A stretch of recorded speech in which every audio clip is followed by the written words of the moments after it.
नमस्कार साथियों, स्वागत है आप सभी का Himanshu Chaubisa institute YouTube channel पर। आज हम इस क्लास में एग्रीकल्चर सुपरवाइज़र 2025-26 8 मार्च 2026 को जिसकी परीक्षा है उसकी प्रिपरेशन की शुरुआत कर रहे हैं। काफ़ी सारे आपने अलग अलग तरीके से नोट्स के बारे में पढ़ा होगा, नोट्स से पढ़ा होगा या नोट्स के बारे में पढ़ा होगा और अलग अलग बुक्स के माध्यम से आपने पढ़ा होगा, लेकिन आपने अभी तक कक्षा 11 और कक्षा 12 की पुस्तक से ये जो आपका सिलेबस है इसको नहीं पढ़ा होगा। तो जब ये परीक्षा 12th लेवल पर है, कक्षा 12वीं के लेवल पर है, तो हमें कक्षा 11 और 12 के बारे में जानना बहुत ज़रूरी है। यानी कि कक्षा 12 और कक्षा 11 की जो एग्रीकल्चर की किताब है वहाँ से पढ़ना बहुत ही ज़रूरी है, महत्वपूर्ण है, क्योंकि प्रश्न का लेवल यहीं से तैयार होता है। तो इसीलिए मैं कक्षा 11 और 12 के आधार पर आपके इस क्लास की, इस सब्जेक्ट की शुरुआत कर रहा हूं और आई होप आप सभी सपोर्ट भी दिखाएंगे। तो चलिए आज की प्रथम क्लास की शुरुआत करते हैं बिना किसी देरी के, ठीक है। तो टॉपिक आपके सामने है। टॉपिक है फलोत्पादन का महत्व, वर्तमान स्थिति एवं भविष्य। अगर आप इसको कक्षा 12 की बुक में पढ़ना चाहें तो अध्याय 7 है, वहाँ से पढ़ लेना। और बाकी तो नोट्स मैंने बना ही रखे हैं, तो ये नोट्स भी मैं आपको प्रोवाइड कर दूंगा। नोट्स आपको मिलेंगे हिमांशु चौबीसा इंस्टीट्यूट के ऑफिशियल ऐप, जो कि गूगल प्ले स्टोर पर आपको मिल जाएगा। वहाँ से डाउनलोड करके आप इन नोट्स को प्राप्त कर सकते हैं, ठीक है। अब हम आगे बढ़ते हैं। तो हमारे जो हॉर्टिकल्चर का जो सिलेबस है उसका प्रथम टॉपिक है फलोत्पादन या फिर फलोत्पादन एवं सब्जी उत्पादन का महत्व, वर्तमान स्थिति एवं भविष्य। लेकिन हम यहाँ पर सबसे पहले फलोत्पादन के बारे में बात करेंगे। फल उत्पादन का महत्व क्या है, वर्तमान स्थिति क्या है, भविष्य क्या है, ठीक है। उसके बाद में सब्जी उत्पादन का महत्व क्या है, वर्तमान स्थिति क्या है और भविष्य क्या है, इन दोनों के बारे में अच्छी तरह से डिस्कस करेंगे, ठीक है। अब देखिए, यहाँ पर मैं चाहता हूं कि मैं जब भी पढ़ाऊं तो मैं बेसिक को कंप्लीट करते हुए आगे बढ़ूं, ठीक है। तो इसीलिए मैंने कुछ बेसिक पॉइंट्स भी यहां पर ऐड किए जो आपको पता होना चाहिए, ताकि यदि आपको कोई प्रश्न नहीं आ रहा है तो आप इस बेसिक के आधार पर उसका उत्तर भी दे सकते हैं, ठीक है।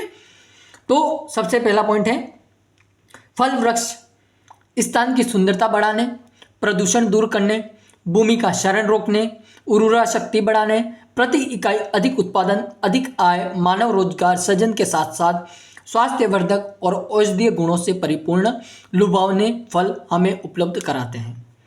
यानी कि पॉइंट हमारा ये कहना चाह रहा है कि यदि हम फल वाले वृक्ष उगाते हैं तो नंबर 1 उसका महत्व है सुंदरता बढ़ाने में। नंबर 2 वो क्या करता है, प्रदूषण को कम करता है, दूर करता है। नंबर 3 भूमि क्षरण को रोकने में महत्वपूर्ण होता है। यानी कि भूमि क्षरण कैसे होता है, आप सभी को पता है कि हवा या पानी के द्वारा जब मृदा का हटना या अलग होना तो उसको भूमि क्षरण कहते हैं हम, ठीक है। तो जब वो भूमि का एक टुकड़ा अलग होता है वो पानी या हवा की वजह से, तो उसको रोकने में भी ये सहायक होते हैं। फिर ये भूमि की उर्वरा शक्ति को बढ़ाते हैं। क्या करते हैं, उसकी उपजाऊ क्षमता जो है, उसकी फर्टिलिटी जो है सॉइल की, उसको बढ़ाते हैं। फिर प्रति इकाई अधिक उत्पादन, यानी कि हमें प्रति इकाई में अधिक उत्पादन, हाई यील्ड मिलती है, ठीक है। फिर आता है अधिक आय प्राप्त होती है, क्योंकि आप सभी जानते हैं कि फल सबसे ज़्यादा महंगे बिकते हैं, ठीक है। फिर मानव को रोजगार मिलता है, सर्जन के साथ साथ स्वास्थ्यवर्धक भी होता है, यानी कि स्वास्थ्य में भी सहायक है। स्वास्थ्य में फल जो होते हैं काफ़ी विटामिन और काफ़ी आप समझ सकते हो कि ऐसी बीमारियों को दूर करता है जो हम अन्य किसी के माध्यम से या अन्य किसी टेबलेट के माध्यम से भी नहीं कर सकते, ऐसा काम फल करते हैं, ठीक है। फिर औषधीय गुणों से परिपूर्ण होते हैं, यानी कि औषधीय यानी कि मेडिसिनल तरीके से भी इसमें कुछ गुण होते हैं वो परिपूर्ण होते हैं। तो ऐसे लुभावनों फल से हमें क्या होता है, ये सभी चीज़ें हमें उपलब्ध होती हैं, ठीक है। क्लियर होगा।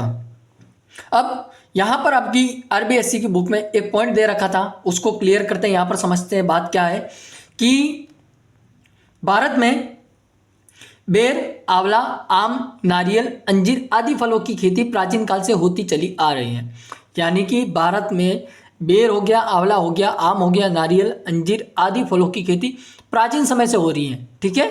तो विभिन्न प्राचीन पुस्तकों में इसका वर्णन मिलता है, यानी कि विभिन्न जो पुरानी पुस्तकें होती है, प्राचीन पुस्तक होती है, उनमें भी इनका वर्णन हमें देखने को मिलता है।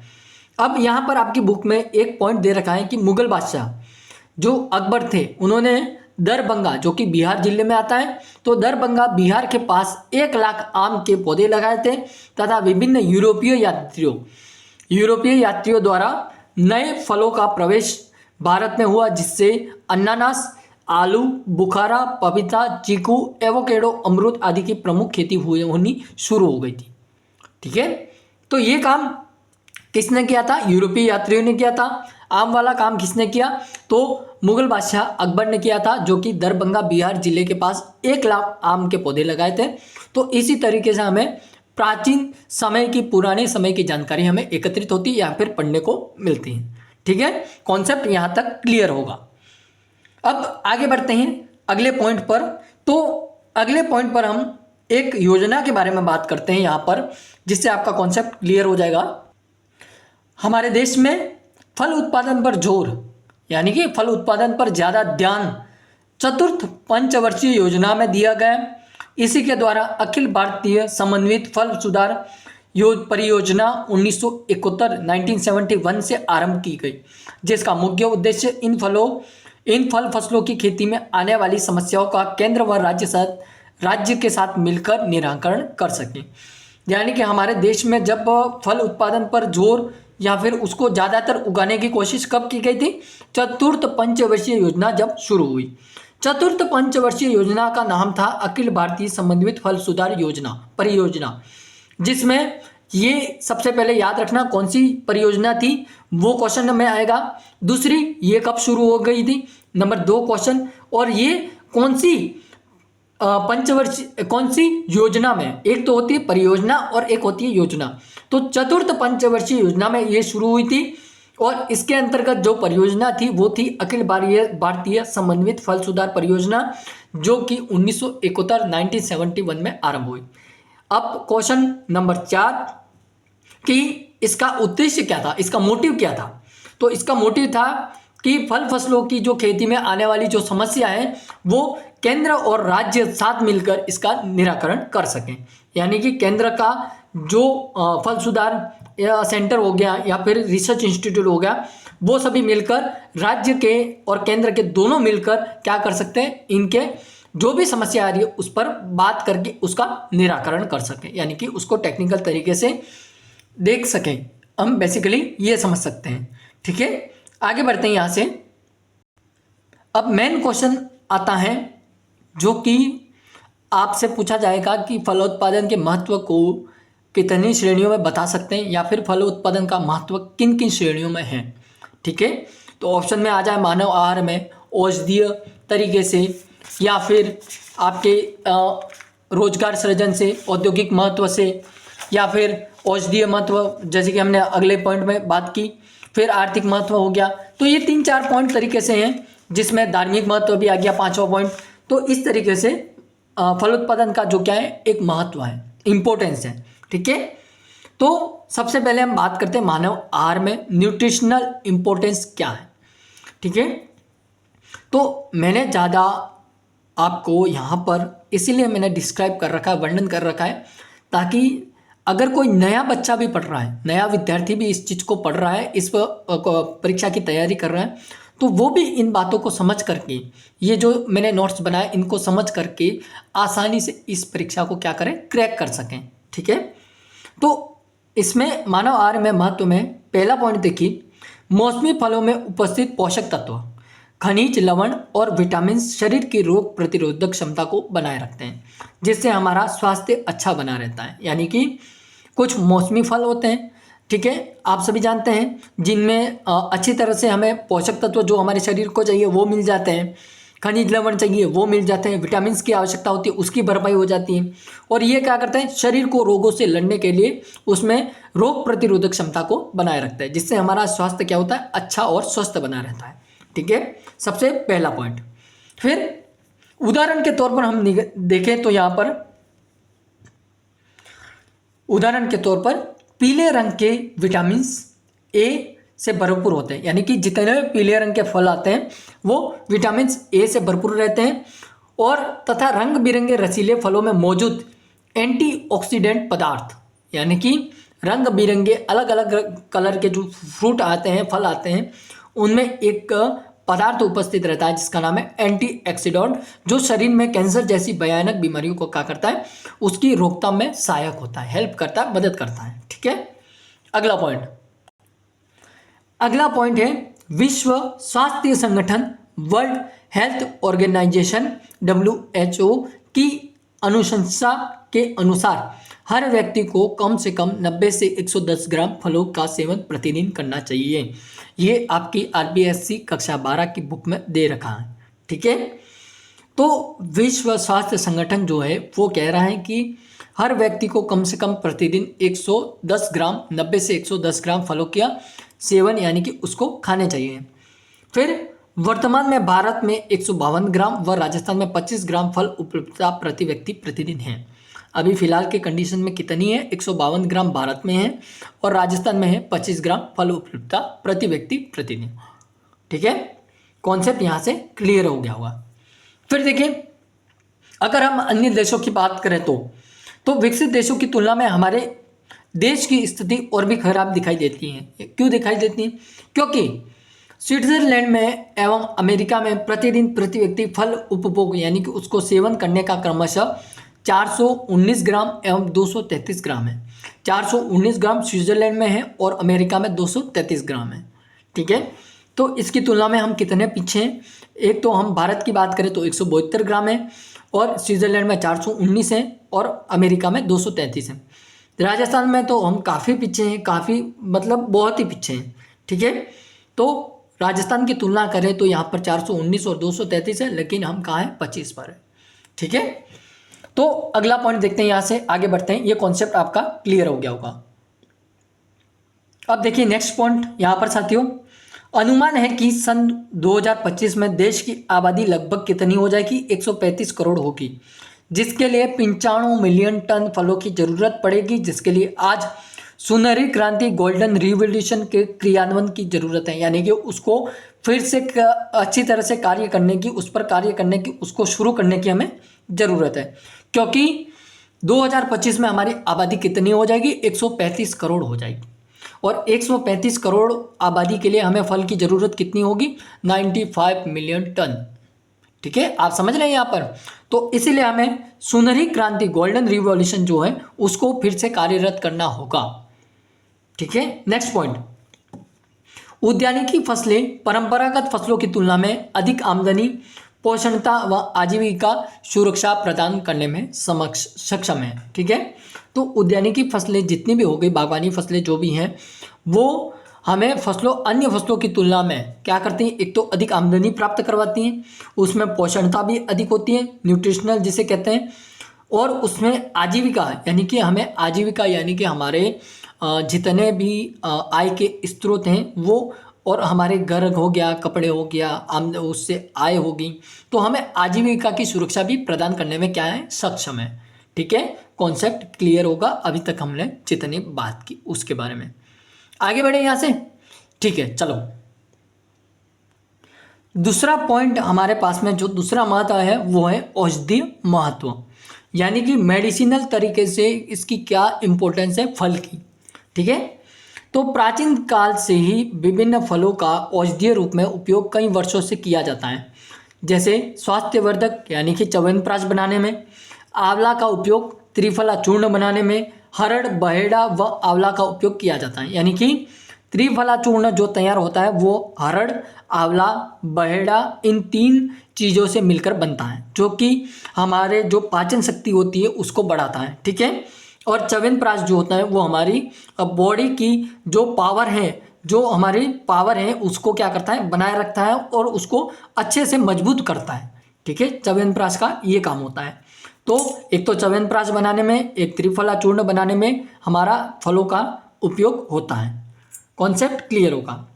फिर विभिन्न फलों में विटामिन व एंटीऑक्सीडेंट भरपूर होते हैं, जो हमारे शरीर को रोगों से लड़ने में क्षमता प्रदान करते हैं। ठीक है, तो ऐसे फल होते हैं जिनमें विटामिन भी होते हैं और एंटीऑक्सीडेंट पदार्थ भी होता है, जो कि हमारे शरीर को रोगों से लड़ने में हमें क्या करता है, क्षमता प्रदान करता है। ठीक है। तीसरा महत्व है विद्यार्थियों साथियों यहाँ पर आर्थिक महत्व। आर्थिक महत्व की यहाँ पर बात करें तो आर्थिक महत्व में ये फल वाले जो वृक्ष हैं या फिर फल जो है ये हमें आर्थिक रूप से सहायता प्रदान करते हैं। कैसे? एक तो आय का स्रोत है। खाद्यान्नों की तुलना में फलों की खेती से प्रति हेक्टेयर आय अधिक प्राप्त होती है तथा प्रति इकाई क्षेत्रफल में एक वर्ष में अधिक रोजगार दिवसों का सृजन होता है, यानी कि रोजगार के अन्य साधन तैयार होते हैं। ठीक है। फिर दूसरा पॉइंट देखिए यहाँ पर विभिन्न ताजे फलों एवं उनके उत्पादों से निर्यात से विदेशी मुद्रा का अर्जन होता है, यानी कि यदि हम ताजे फलों का आयात और निर्यात करेंगे तो ये हमारे जो फल हैं वो विदेशों में भी जाते हैं, तो विदेशों से हमें क्या होते हैं मुद्रा का अर्जन होता है, यानी कि आय प्राप्त होती है। तो फलों की विश्व निर्यात बाजार में हमारे देश की भागीदारी कितनी है? 0.3% है। क्वेश्चन लिख देना, यहाँ से क्वेश्चन लगा दो कि फलों की विश्व निर्यात बाजार में हमारे देश की भागीदारी कितनी है? तो 0.3% है। ठीक है। हमारे देश से होने वाले कुल बागवानी के निर्यात में ताजे फलों का योगदान 11% है। कॉन्सेप्ट क्लियर होगा, बात समझ में आगे होगी और क्वेश्चन आपके सामने है। ठीक है। 11% है, जिसमें से 60% योगदान आम एवं अंगूर का है। किसका है? आम एवं अंगूर का योगदान कितना है? 60% है। क्वेश्चन नंबर 2, एक तो 0.3% वाला, एक 11% और एक 60%। तीनों क्वेश्चन बहुत ही महत्वपूर्ण है, मोस्ट रिपीटेड क्वेश्चन। फिर राजस्थान की हिस्सेदारी राष्ट्रीय स्तर पर व क्षेत्रफल व उत्पादन में लगभग कितनी है? 1% है। फिर भी हम पीछे, राजस्थान वाले फिर भी पीछे हैं। तो क्षेत्रफल और उत्पादन की दृष्टि से राजस्थान की हिस्सेदारी कितनी है? 1%। तो क्वेश्चन कितने हो गए? इस आर्थिक महत्व से 4 क्वेश्चन तैयार हो गए यहीं पर। ठीक है, आगे बढ़ते हैं। फिर आता है रोजगार सृजन में। रोजगार सृजन का मतलब ये होता है कि रोजगार के अवसर, नए नए अवसर कैसे तैयार होते हैं उनके बारे में। तो नए नए अवसर तैयार करने के लिए उद्यानिकी फसलें खाद्यान्न फसलों की तुलना में 4 से 6 गुना अधिक मानव दिवस प्रति हेक्टेयर की आवश्यकता होती है तथा ये फसलें रोजगार के अवसर प्रदान करती हैं। क्वेश्चन नंबर 6 क्लियर है। आगे बढ़ते हैं। नंबर 4 है औद्योगिक महत्व। देखिए यहाँ पर फिर से एक बार, औद्योगिक महत्व विभिन्न प्रकार के उद्योगों जैसे फल परिरक्षण, मधुमक्खी पालन, पपेन उत्पादन, पपीता, रेशा उद्योग, केला और बांस, मदिरा उद्योग, अंगूर और सेब, काजू, अनानास, नर्सरी उद्योग या माध्यम तो कोकोपीट हो गया, नर्सरी उद्योग या नर्सरी माध्यम दोनों की बात करें तो एक में कोकोपीट और एक में नारियल आदि विकास फलोत्पादन पर निर्भर करता है तथा उनके कच्चे माल का स्रोत भी फल वाली जो फसलें हैं वो हैं। ठीक है।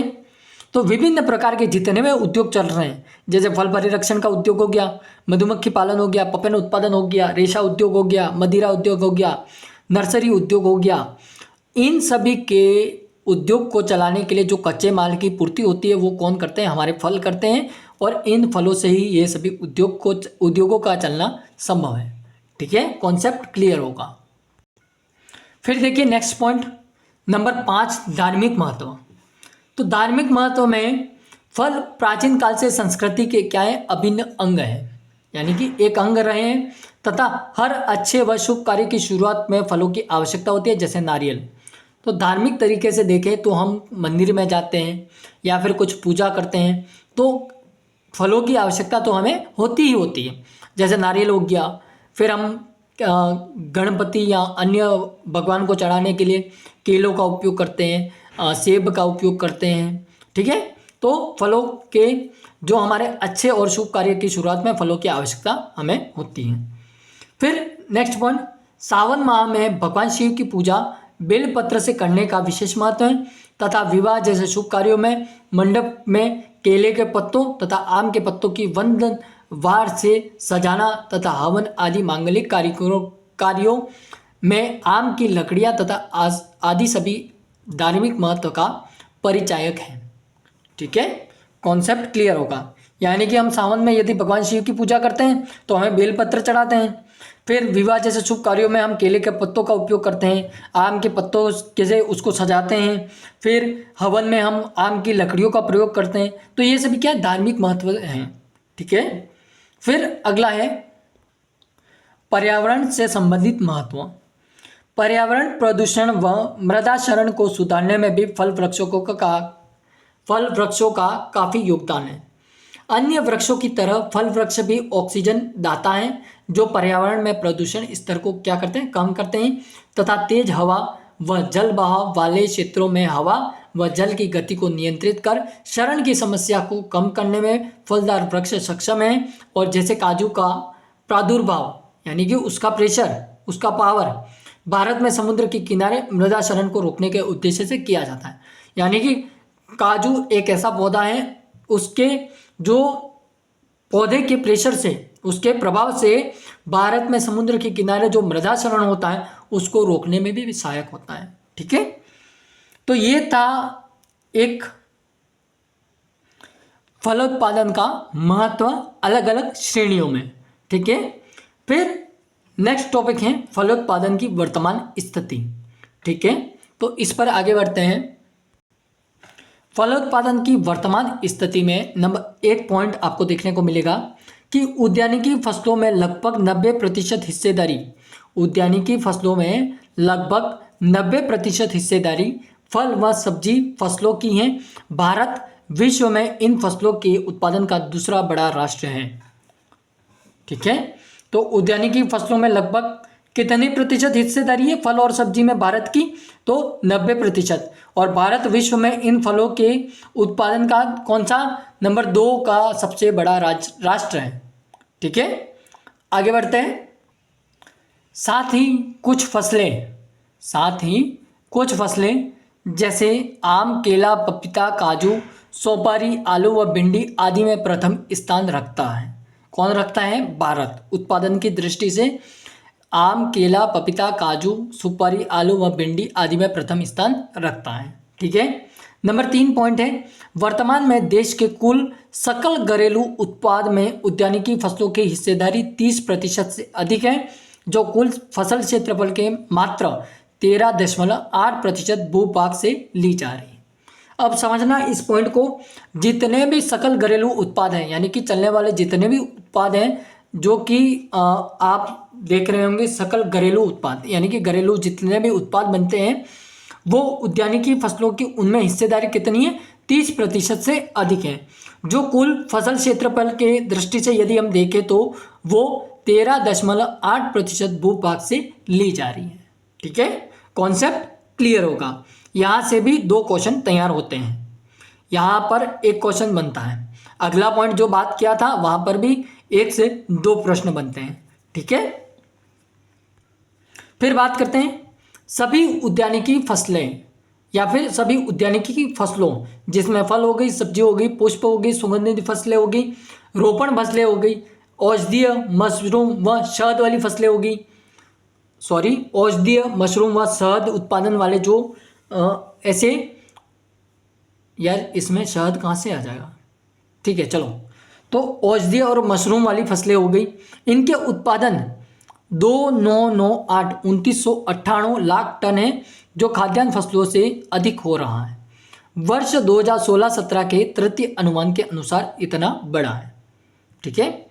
तो यहाँ पर 1 मिनट में शहद वाला मैं देख लूँगा, तो इसको अभी नहीं काटते, नोट्स में मैं इसमें जो भी ऐड होगा नया या फिर ये हटेगा जो भी होगा मैं आपको बता दूंगा। ठीक है। अभी ये ऐसा का ऐसा ही है, तो आप भी ऐसा का ऐसा ही पढ़ोगे क्योंकि बुक में सेम दे रखा है। ठीक है। तो इन सभी फसलों के उत्पादन का 2998 लाख टन हो रहा है, जो कि खाद्यान्न फसलों से कितना अधिक है, तो खाद्यान्न फसलों से ये 2016-17 के तृतीय अनुमान के अनुसार अधिक है। ठीक है। क्लियर होगा। अब यहाँ पर प्रतिशत निकालना जाओ तो प्रतिशत जो खाद्यान्न फसलों, जो खाने वाली फसलें हैं उनका मात्रा कितनी है और इसकी मात्रा गुणा 100 कर देना, आ जाएगा कितना प्रतिशत है। ठीक है। फिर अगला पॉइंट, राष्ट्रीय बागवानी बोर्ड के वर्ष 2016-17 के तृतीय अनुमान के अनुसार 937.1 लाख टन फलों का उत्पादन 64.6 लाख हेक्टेयर क्षेत्र से हुआ है। यानी कि 2016-17 के अनुमान को देखें तो तृतीय अनुमान के अनुसार हमारा राष्ट्रीय बागवानी बोर्ड कह रहा है कि 937.1 लाख टन फलों का उत्पादन हुआ है। कितने क्षेत्र से हुआ है? तो वो हुआ है 64.6 लाख हेक्टेयर से। ठीक है, तो 1 और 2 क्वेश्चन यहाँ से तैयार हुआ है, एक क्वेश्चन यहाँ पर बना। ठीक है, कॉन्सेप्ट क्लियर होगा। फिर देखो नेक्स्ट पॉइंट क्या है? फलोत्पादन में अग्रणी राज्य क्षेत्रफल के अनुसार महाराष्ट्र है। यानी कि फलोत्पादन में सबसे आगे राज्य यदि भारत में देखें तो वो कौन सा है? महाराष्ट्र है। वह उत्पादन में यानी कि आगे और उत्पादन दोनों तरीके से देखा जा रहा है। ठीक है, तो यदि अग्रणी राज्य हम बात करें तो महाराष्ट्र है, और उत्पादन की दृष्टि से अग्रणी यानी कि आगे रहने वाला राज्य है वो है उत्तर प्रदेश। ठीक है, तथा फलवार सर्वाधिक क्षेत्रफल आम के अंतर्गत उत्पादन में केला, यानी कि फलों की दृष्टि से देखें तो महाराष्ट्र सबसे आगे और उत्पादन में क्या है? केला। ठीक है, यहाँ पर कंफ्यूज मत होना कि फलोत्पादन में अग्रणी राज्य क्षेत्रफल के अनुसार कौन है? महाराष्ट्र है, और उत्पादन की दृष्टि से कौन है? उत्तर प्रदेश है। ठीक है, तथा फलवार सर्वाधिक क्षेत्रफल आम का है, और सर्वाधिक क्षेत्रफल आम के अंतर्गत है, तथा उत्पादन में क्या है? केला है। कॉन्सेप्ट क्लियर होगा, कंफ्यूज मत होना। राजस्थान में उद्यानिकी फसलों के अंतर्गत कुल फसल का क्षेत्रफल का 3.8% भाग आता है। यानी कि उद्यानिकी फसलों के अंतर्गत कुल फसल का कितना क्षेत्रफल है? 3.8% भाग है, जो राजस्थान के उद्यान विभाग में वर्ष 2016-17 में सभी उद्यानिकी फसलों को 16.29 लाख हेक्टेयर क्षेत्रफल से 46.84 लाख टन उत्पादन लिया जा रहा है। 1 से 2 से 3 क्वेश्चन बनते हैं यहाँ पर, कॉन्सेप्ट क्लियर होगा। यानी कि राजस्थान में यदि उद्यानिकी फसलों के अंतर्गत देखोगे आप तो कुल फसल क्षेत्रफल का 3.8% भाग आता है, और राजस्थान में उद्यान विभाग में वर्ष 2016-17 में जब उन्होंने देखा तो वो कह रहे हैं कि उद्यानिकी फसलों को 16.29 लाख हेक्टेयर क्षेत्रफल में उगाया गया, और वहाँ से उत्पादन कितना हुआ? 46.84, यानी कि 46.84 लाख टन उत्पादन लिया जा रहा है। ठीक है, कॉन्सेप्ट यहाँ से क्लियर होगा। फिर आता है अगला पॉइंट, तो फल उत्पादन में वर्ष 2016-17 में फलोत्पादन 53,092 हेक्टेयर भूमि में उत्पादन लगभग कितना था? 9,61,597 टन रहा है। ठीक है, तो ये कितना है? 53,092 है। कौन सा? ऊपर वाला। 53,092 हेक्टेयर से भूमि में उत्पादन कितना हुआ? तो 9,61,597 टन रहा है। ठीक है, जिला झालावाड़ फलोत्पादन के अंतर्गत क्षेत्रफल व उत्पादन में अग्रणी है। राजस्थान में यदि देखें तो कौन आगे हैं? जो झालावाड़ जिला है वो सबसे आगे हैं, और वो किस में आगे हैं? तो क्षेत्रफल और उत्पादन की दृष्टि से आगे हैं। ठीक है, फिर आता है, हमने वर्तमान स्थिति क्या है वो बात कर ली, उसकी स्थिति क्या है, फिर हमने महत्व क्या है वो भी देख लिया है।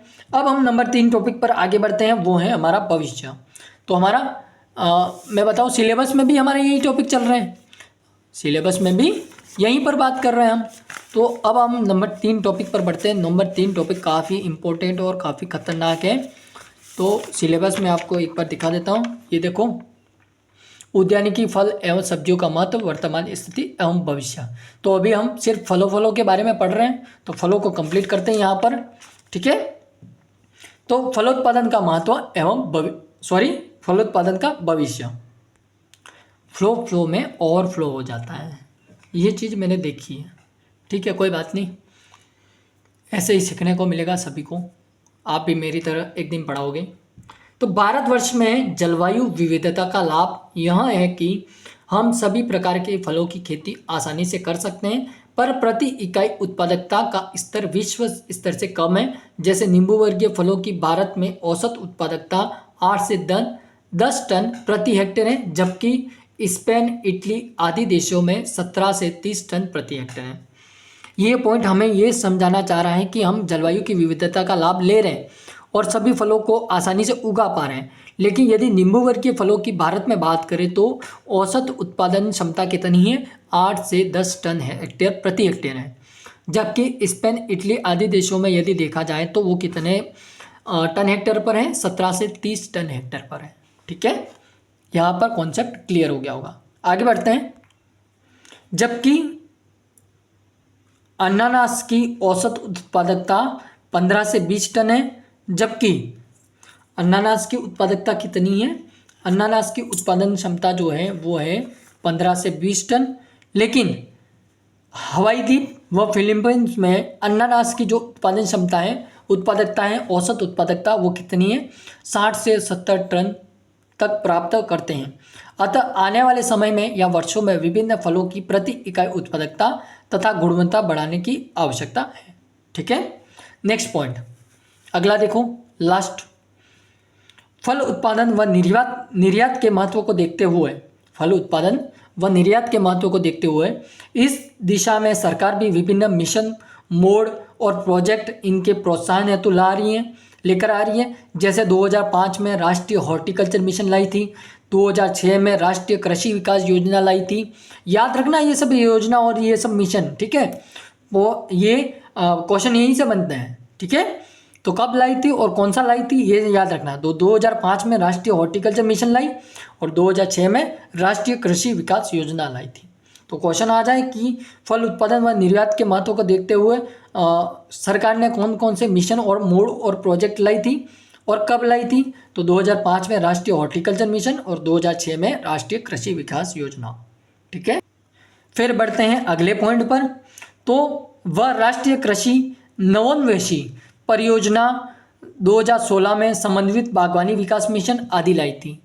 तो कौन कौन सी 4 योजना आई थी 2016 में, समन्वित बागवानी विकास मिशन योजना आदि, और एक थी राष्ट्रीय कृषि नवोन्मेषी परियोजना, ठीक है, राष्ट्रीय हॉर्टिकल्चर मिशन और राष्ट्रीय कृषि परियोजना। इस तरह से 4 परियोजना या योजना आई थी। ठीक है, ऐसे 4 मिशन बनाए थे सरकार ने। ठीक है, आगे बढ़े, यहाँ से अगले पॉइंट की तरफ बढ़ते हैं। तो देखो यहाँ पर राजस्थान प्रदेश में आर्द्र, उपोष्ण तथा शुष्क तरह की जलवायु है। राजस्थान में किस प्रकार की जलवायु है, आर्द्र, उपोष्ण और शुष्क, जिसमें मुख्यतः संतरा, नींबू, किन्नू, सीताफल, अमरूद, आम, अनार, बेर, आंवला आदि के प्रबल संभावना है। यानी कि इनके उत्पादन को बढ़ने की या इनके उत्पादन की संभावना सबसे ज़्यादा है। क्षेत्रवार को देखें यदि, तो क्षेत्रवार का मतलब होता है कि किस क्षेत्र में कौन सा फल ज़्यादा उग रहा है। तो क्षेत्रवार में बांसवाड़ा, उदयपुर व डूंगरपुर जिलों में आम, हाड़ौती क्षेत्र कौन सा हो गया, कोटा और झालावाड़ वाला हो गया। तो कोटा और झालावाड़ वाले क्षेत्र में संतरा, सवाई माधोपुर व बूंदी में अमरूद, चित्तौड़ व राजस्थान में सीताफल, बीकानेर व जोधपुर में बेर, गंगानगर व हनुमानगढ़ में किन्नू, जैसलमेर में खजूर का सघन क्षेत्र बनाया जा सकता है। याद रखना ये चीज़ बहुत ही महत्वपूर्ण है। कितने, कम से कम 5-6 क्वेश्चन लगभग बन जाते हैं यहाँ से। ठीक है, तो इसी तरह से आज की हमारी क्लास यहाँ पर समाप्त होती है। आपको मैं एक आइडिया देना चाहूँगा कि यदि आप न्यूट्रिशन के अनुसार जो पोषक तत्व हैं अलग अलग तरह के, उनके बारे में, जैसे कैल्शियम हो गया, ठीक है, कैल्शियम हो गया, फिर अलग अलग विटामिन हो गए, विटामिन ए, बी, सी, तो इनके बारे में अगर आप पढ़ना चाहते हैं या फिर आपको इनकी टेबल चाहिए तो मुझे कमेंट्स में बताना, मैं उनके बारे में भी आपको यहाँ पर बता दूंगा, डिस्कस कर लेंगे हम। ठीक है, तो उसके बारे में जानकारी आपको खुद को कमेंट्स के माध्यम से मुझे देनी होगी, तो उसका मैं वेट करूँगा, इंतज़ार करूँगा और आप कमेंट्स करेंगे। तो मिलते हैं नई क्लास के माध्यम से। आज की प्रथम क्लास आपको कैसी लगी मुझे कमेंट्स में ज़रूर बताना है और मैं इसी तरह से रोज़ाना प्रयास करके आपके लिए बेहतर लाता जाऊँगा। धन्यवाद।